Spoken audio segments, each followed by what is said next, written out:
Hello everyone, this is Rohit Tiwari.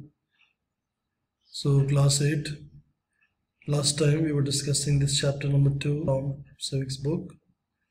Chapter name is the Indian Parliament.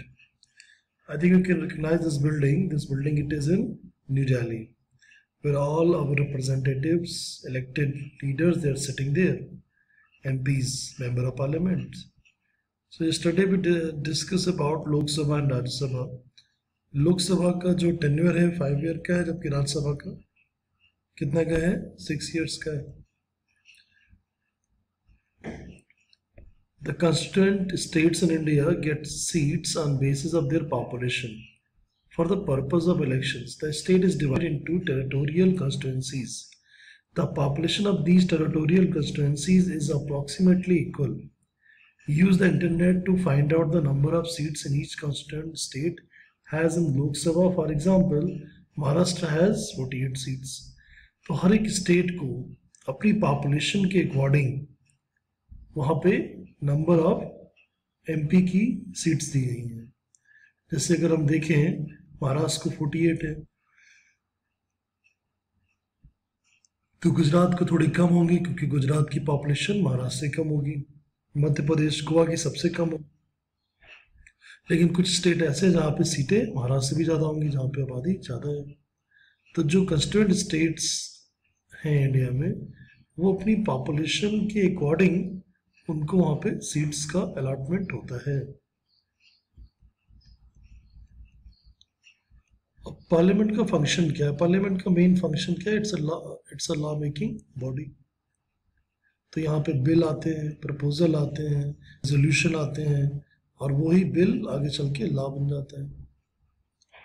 अभी जो formulation of law है, in order to achieve welfare of the people and the objective of the constitution,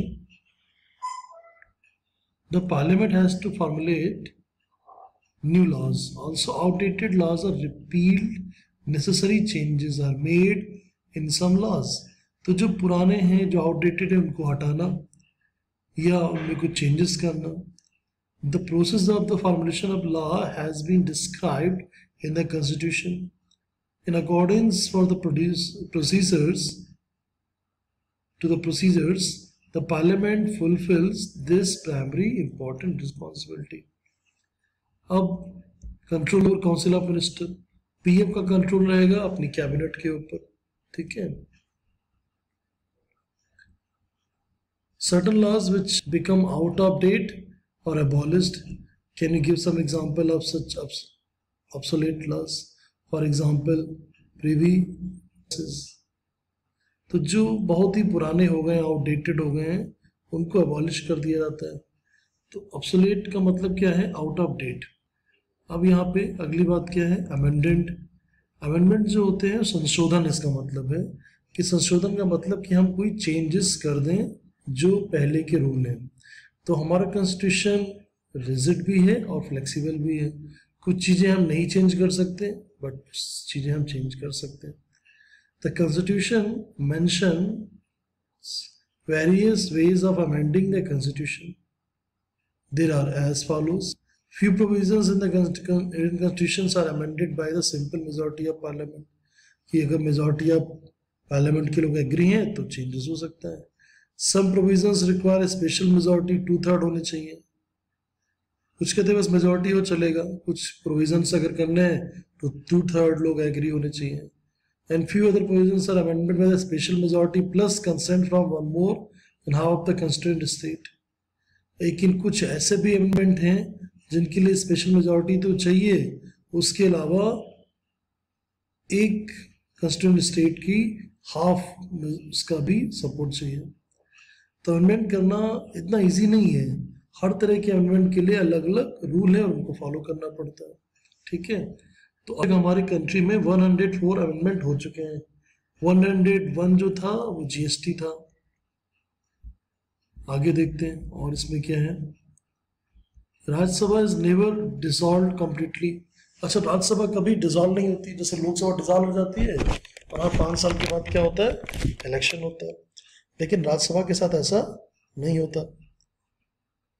1/3 member of the total membership Rajya Sabha who have completed their tenure of 6 years, retire after every 2 years. 1/3 member जिन्होंने अपने 6 साल का पूरे कर लिया है, वो tenure of 6 years, जिन्होंने 6 साल पूरे कर लिए, retire after every 2 year. An equal number of new members get elected. तो प्रोसीजर क्या है यहाँ पे कि जो 1/3 मेंबर हैं जिन्होंने अपना 6 years का रिटायर, 6 year में जो रिटायरमेंट हो जाएगा जिनका, उनका यहाँ पे क्या ब्रेक में काम हो रहा है, मतलब 2 years के हिसाब से, मतलब 2 years का गैप रखा है, तो 2 years पे वो क्या हो जाएंगे, आप retire after every 2 year and equal number of new members get elected.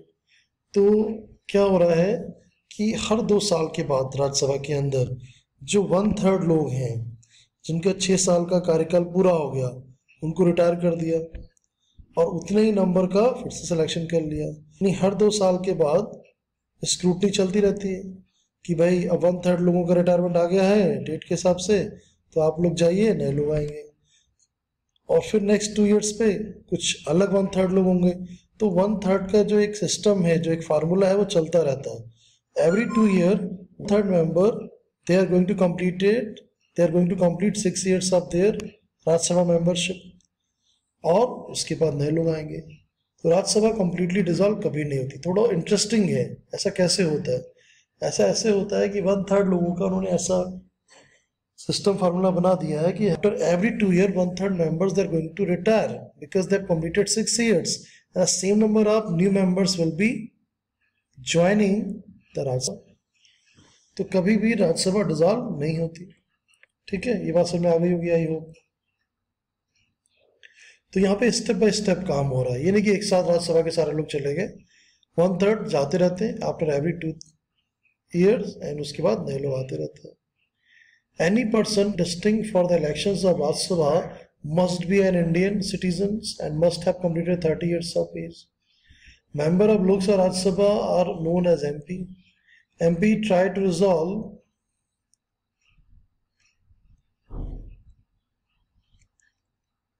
the queries and complaints of their constituencies by raising questions in the parliament. Government allocates them funds to carry out development activities in their respective constituencies. तो इनको एक होता है विधायक निधि और एक होता है सांसद निधि, यानी एमपी मेंबर लिमिट. इनको काफ़ी सारा फंड मिलता है गवर्नमेंट से कि अपने क्षेत्र का विकास कराएं. पार्लियामेंट का फंक्शन हमें पता ही है, फॉर्मुलेशन ऑफ लॉ डिस्कस कर ही चुके हैं, central level council of minister discuss हो चुका है, अमेंडमेंट्स डिस्कस कर लिया. अब स्पीकर कौन है? जो स्पीकर होता है लोकसभा का, in the very first meeting after the election of Lok Sabha, the members of Lok Sabha elect a speaker and deputy speaker. तो लोकसभा की जो पूरी जो हेयरिंग है, जो पूरे का पूरा डिबेट और जो भी बातचीत होता है, उसको कौन लीड करता है, उसको कौन कंट्रोल करता है? उसको स्पीकर कंट्रोल करता है. तो लोकसभा का जो सबसे बड़ी चेयर पे जो बैठेगा, जो सबको कंट्रोल करेगा, जैसे क्लास में टीचर, तो वो कौन है? स्पीकर है. अगर स्पीकर है तो डिप्टी स्पीकर करेगा. तो सबसे पहले लोकसभा का पहला दिन सारे लोग जीत के आए. First meeting after the election, Lok Sabha का पहला काम, यानी नई लोकसभा जो बनी है उसका पहला काम यही है कि स्पीकर और डिप्टी स्पीकर का सिलेक्शन करे. अब Lok Sabha represents the citizens and speaker represent the Lok Sabha. After getting elected as speaker, she has to conduct the business of the house in an unbiased manner. Unbiased manner का मतलब क्या है कि वो बिना पक्षपात करे, बिना किसी के साथ पार्शलिटी करे, वो डेकोरम को मेंटेन करेगा. Lok Sabha members have some rights and privileges as the representatives of the people. These are taken care by the speaker. Apart from this, the speaker has to maintain the decorum and dignity of the house as well as interpret the rules of the daily functioning of the house and the work accordingly.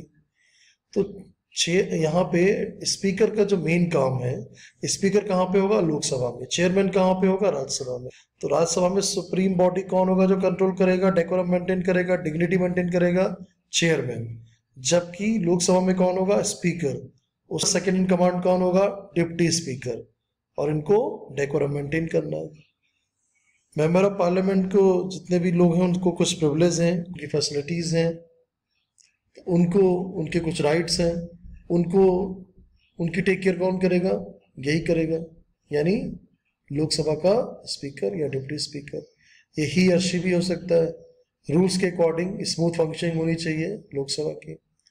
अब आते हैं chairman पे। अब chairman होता है राज्यसभा में। The chairman exercise A control over the function of Rajya Sabha for 6 years। तो vice president is the x of your chairman of Rajya Sabha. तो वाइस प्रेसिडेंट जो होता है वो एक्स ऑफिशियल चेयरमैन होता है। The function of Rajya Sabha chairman also includes maintaining the discipline in the House, facilitating the discussions, giving members a chance to speak, etc. तो chairman वहाँ पे हेड है। वाइस प्रेसिडेंट जो India के vice president हैं वो भी ex officio chairman होते हैं राज्यसभा के। How does the parliament make law? तो ये हम लोगों ने कल डिस्कस किया था। 3 रीडिंग होती हैं, first reading, second reading, third reading. फिर वो बिल दूसरे हाउस में जाएगा रिव्यू के लिए। दूसरे हाउस वाले जब उसको एग्री कर लेंगे तो प्रेसिडेंट के पास जाएगा और वो बिल बन जाएगा लॉ। तो ये फर्स्ट, सेकंड और थर्ड रीडिंग वाला कॉन्सेप्ट हम लोग कल सीख चुके हैं। अभी चैप्टर ऑफिशियली फिनिश होता है। अगर इस चैप्टर में अभी भी कोई क्वेरी है आपके पास तो आप मुझे फ़ोन करें, मुझसे क्वेश्चन पुट अप करें। नेक्स्ट वीडियो में मैं उसको एड्रेस करूँगा। सिंपल चैप्टर है। कॉन्स्टिट्यूशन के बाद पार्लियामेंट को समझना है, पार्लियामेंट क्या चीज़ है उसको हमने बेसिक उसका समझ लिया। तो मेन है लॉ मेकिंग बॉडी है हमारी पार्लियामेंट। उनकी कंस्टिट्यूंसीज होती हैं, पॉपुलेशन के अकॉर्डिंग उनके नंबर ऑफ सीट्स होती हैं। फिर जब चुन के आते हैं सबसे पहला काम वो क्या करते हैं, अब स्पीकर और डिप्टी स्पीकर डिसाइड करते हैं वोटिंग से, और फिर वो प्रॉपर डेकोरम डिग्निटी मेंटेन करके प्रोसीडिंग्स को लोकसभा की आगे बढ़ाता है। और किसी भी बिल, किसी भी प्रपोजल को लॉ बनने से लिए टाइम लगता है। पहले फर्स्ट रीडिंग होगी, सेकेंड रीडिंग होगी, थर्ड रीडिंग होगी, फिर वो हाउस में जाएगा, फिर वहाँ से वापस आएगा, फिर प्रेसिडेंट के साइन होके वो बिल फाइनली लॉ बन जाएगा। ठीक है, आज के लिए इतना बहुत है। Thank you so much. Chapter is finished, chapter number 2। So chapter has been completed. Next time we have to start another chapter from social science. Till then, bye. Enjoy your day. Have a nice day.